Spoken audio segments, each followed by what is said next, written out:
आइए आज के टॉप 10 खबरों पर एक नजर डालते हैं। पश्चिम बंगाल के सोनारपुर दक्षिण में टीएमसी सांसद अभिषेक बनर्जी से मारपीट हुई। वो यहां चुनावी हिंसा के पीड़ित टीएमसी कार्यकर्ताओं से मिलने पहुंचे थे। आरोप है कि वहां पहुंचते ही भाजपा कार्यकर्ताओं ने उन्हें घेर लिया और नारेबाजी करते हुए उनके साथ मारपीट कर दी। लोगों ने उन पर पत्थर, जूते और अंडे फेंके, उनकी शर्ट तक फाड़ दी। अभिषेक को हेलमेट पहनकर वहां से निकलना पड़ा। कर्नाटक के डिप्टी सीएम डीके शिवकुमार अब राज्य के 24वें मुख्यमंत्री होंगे। बेंगलुरु में शनिवार को कांग्रेस विधायक दल की बैठक में उन्हें विधायक दल का नेता चुन लिया गया। 28 मई को मुख्यमंत्री पद से इस्तीफा देने के बाद सिद्धारमैया ने उनके नाम का प्रस्ताव रखा। इसे सर्वसम्मति से पारित कर लिया गया।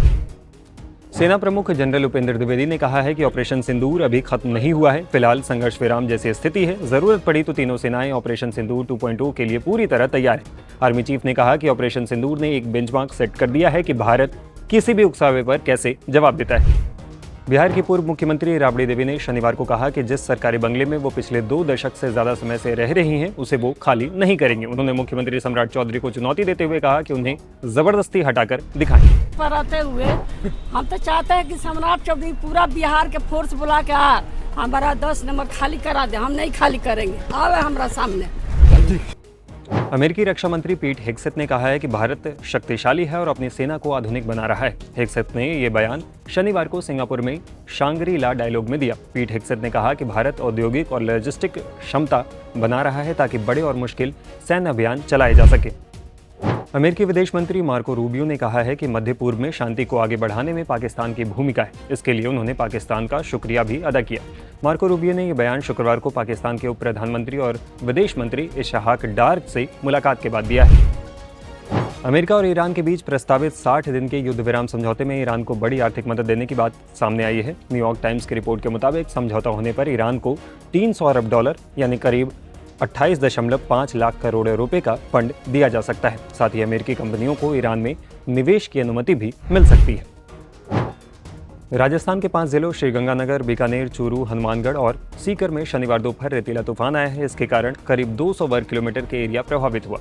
हनुमानगढ़, श्रीगंगानगर के रेतीले तूफान की शुरुआत हुई।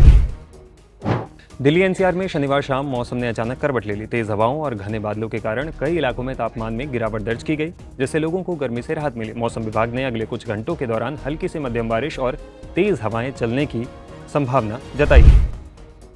Wrestler Vinesh Phogat Asian games trials के तीसरे मुकाबले में हार के बाद बाहर हो गई हैं। इसके बाद उन्होंने अपनी ट्रेनिंग बढ़ाने और आगे अच्छा प्रदर्शन करने की उम्मीद जताई। उन्होंने कहा कि मैंने अच्छा किया जितना मैं कर सकती थी।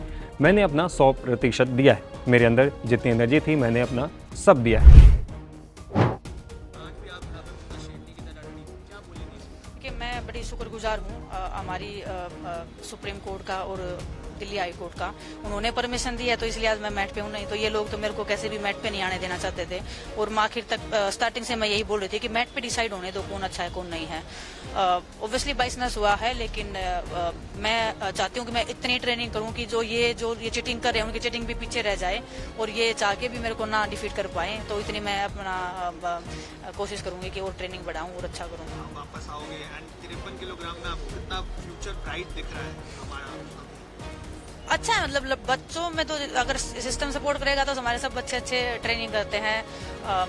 टैलेंट बहुत ज्यादा है, लेकिन सिस्टम सपोर्ट करेगा तभी उस टैलेंट का फायदा है। अदरवाइज तो फिर वही राम के भरोसे ही मेडल आते हैं ओलंपिक्स में, वैसे ही आएंगे। तो ये रही आज की टॉप 10 खबरें। धन्यवाद।